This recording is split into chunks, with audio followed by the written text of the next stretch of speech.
Hi, Tanya Roof, meetings together. So we just went through Domain E, Human Resources. Really quick domain, only 3 skills, and the skills were super quick and easy. So hopefully you enjoyed this domain and got a lot out of it. So let's jump in. So only 6 questions from the exam will come from this domain. So only 4% of the exam covers human resources. So it's a little bit not as stressful. So, but there are things that we need to know, like how to find people. Where do we go? Where are we going to find our employees and volunteers? We have to start by creating the selection criteria with a workforce action plan. So this is where we start. This is square one. We're going to figure out what our staffing needs are. We're going to develop job descriptions for both paid positions as well as volunteers. We're going to figure out our recruitment strategies. How are we going to find everybody? Training, what kind of training are we going to provide? Technology enhancements, and what outsourcing strategies are we going to use? So creating the selection begins with this action plan. And then once all this information is gathered, that is when the development of the selection criteria begins. And we need to identify where the gaps are first. So that's where we're going to fill the gaps. Once we have identified them, we've created job descriptions. And then the job descriptions are make sure that they follow the policies and procedures of the organization. And they need to become the basis for post-event evaluation tools and develop a grid ranking system to evaluate everyone equally. So you want to make sure that you do that before you start interviewing. So everyone is given a rank and everyone is asked all the same questions. And then once you're, ready and set, and then you got to go find everybody. So how are you going to find people? You're going to look through industry websites, word of mouth, and you can even hire an employment agency to help you find people. And just make sure that you are also comfortable with the timeline. So 2 months before the start date is when the job should be posted. And then it's 654. So 6 weeks is when the applications are all reviewed, and then the candidates are selected on which ones you want to move forward with. And then 5 weeks before that is when your first round of interviews takes place. And then 4 weeks, I don't know if you can see it, but 4 weeks is when you actually make the offers. And let me see if I can move it. Yep. Make 4 weeks before you make your offers are made and accepted. So make sure you know that timeline. Then the next thing you want to know is the difference between orientation and training. So orientation is really where you want to, it's more about the organization. So think orientation starts with an O. So this is where you're going to learn all the mission statement of the company, the values, the goals, objectives of the event and or organization, meeting details, including the agenda and venues and who's attending, how the meeting fits into the overall organizational goals and objectives. You'll go over job descriptions, policies on sustainability, ethics, accessibility, non-discrimination, harassment. Again, everything having to do with the organization, labor laws, employee contracts, health and safety procedures, organizational structure, everybody that works there, a contact list, protocols, procedures, reporting structures, incentives, reward programs, event sponsorships, and important collaborations. So again, orientation is organization focused. And then training is really your explanation of how to specifically do something. So all the necessary tasks that you have to do within your job is what falls under training. So is the training required by law? So if you're a bartender, you're going to need to have tips training, which talks about serving alcohol. So is it required by law? Does the topic fit within the employee's area of responsibility? So if you're teaching somebody how to use the LCD projector And if you're not going to be using the LCD projector, there's no reason to get training on it. So does the topic fit within the employee's area of responsibility? Does the training ensure that they can perform the necessary tasks? Does the topic have value to your customer or stakeholder? Does it contribute to the goals and objectives? Does it help fill an identified knowledge gap? Contribute to professional credential like the CMP? Experience to train others, and does the budget support training? So again, knowing a little bit about each of the two and what makes orientation different than training.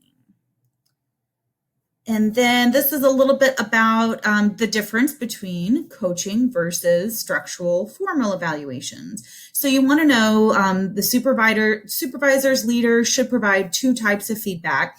The coaching sessions, these focus more on personal growth. So more of like coaching and helping and coaching, really helping develop them. It helps the lines of communication. These are held more frequently.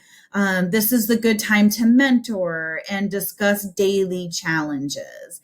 As we're a structural formal evaluation, these are like your annual reviews. So these are conducted on a regular basis, but documented. They cover overall performance. They highlight areas of strengths and success, draw on improvements from your coaching sessions. This is where you're going to set performance goals and standards. And this is when you would possibly get a merit increase and other benefits from important aspects of agreement. So know the difference between a coaching session and a formal evaluation. And then lastly, managing a team. We talked a little bit about diversity and that you want to make sure that when you're putting your teams together, that really diversifying your teams with different ages, different languages, ethnicities, race, sexual orientation, physical abilities, technological abilities, and learning styles. So when you have a mix of different people, you're going to succeed because everyone is going to bring different unique talents to the team. And the role of the leader is to align everyone behind the vision of the meeting. So effective managers delegate. They don't do things, they don't take over, they delegate. And then they encourage and then step back and watch everybody kind of come together as a team and everybody doing their part and all the team members and their responsibilities. So really just managing and being a leader.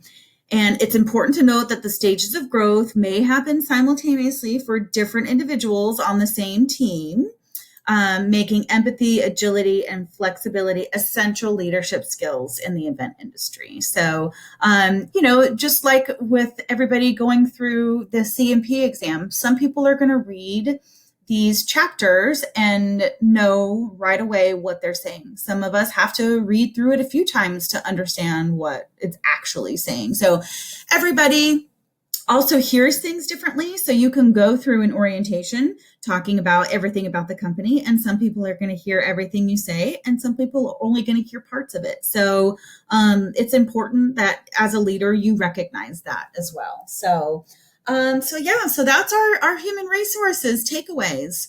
So this is where it gets interesting. This is where the CMP international standards messed up. So, and now from here on out, all of the domains are going to be a little bit not jumbled, but incorrect in their skills.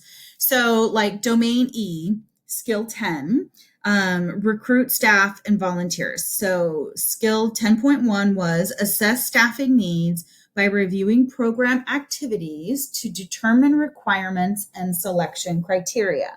So this is where we were talking about where we're identifying where the need was that you needed to fill that gap. And then that's when we create the job descriptions based on what the need was. So that's what that's talking about there. And then 10.2 skill was develop a staff and volunteer recruitment plan to fulfill requirements. So this is, how are we going to find people? What's our plan going to be? And then to develop staff and volunteer recruitment. So that's, how are we going to find people? What's our plan? and offering the orientation. Oh, no, that's the next one. Skill number 11, train staff and volunteers. 11.1, provide orientation and training to staff and volunteers to align with company event goals and objectives. So that is, again, knowing the difference between what orientation and staff is, or I'm sorry, orientation and training is. And then this is where they messed up. They left out a 10.3, which is select the best candidate and offer positions, knowing what questions to ask, and that timeline grid for selection. We talked about the 2 months, 6 weeks, 5 weeks, 4 weeks. So yeah, so they're missing a 10.3. So they missed that skill. So that's selecting the best candidates and offering the positions. So, but we know that because that was the timeline that we did. So we know that. And then they also missed sub-skill 12, which is in human resources. As you can see, there's only 2 skills here, but we know that we read 3 skills. So they missed manage workforce relations. And that's the slide I had about the coaching sessions versus formal evaluations, and then diversifying teams to promote success. So make sure you know, just a little bit about like the difference between a coaching session and a formal session, and that diversifying, it really just promotes success. And it's just better for everybody around when we're not all from the same background. Everybody brings unique special gifts to the team. So, all right, my friends. Well, that's it for Domain E. We're wrapping it up. We read skills 10 through 12 in the EIC 9th edition. We read chapter 10 in the PMM book. We did our domain review quiz and key terms. There weren't too many key terms, so that was good too. And then let's make sure everybody's completing their domain reviews and time blocking for next week. And since it was kind of a slower, smaller domain, we had time to catch up on any other domains that we might still need to go back to, like going through those formulas again. So for next week, we're having yet kind of another slow week. So skill domain F is the stakeholder management, and it only has one skill 13. So the video is 20 minutes, so it'll take you probably about 20 to 30 minutes to read the skill. And then we've got about 20 minutes of terms.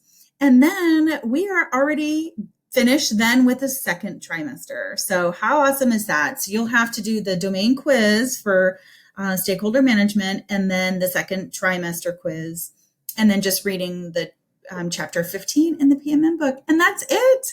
So good luck with next week. We're going to have another short domain week. So hopefully you were able to read through human resources and, just finding the right people, whether they're hiring or volunteering. It's all about getting the right people in and giving them the tools that they need to be successful through orientation and then through training. So, all right. Well, have a great week, everybody. Take care. Bye.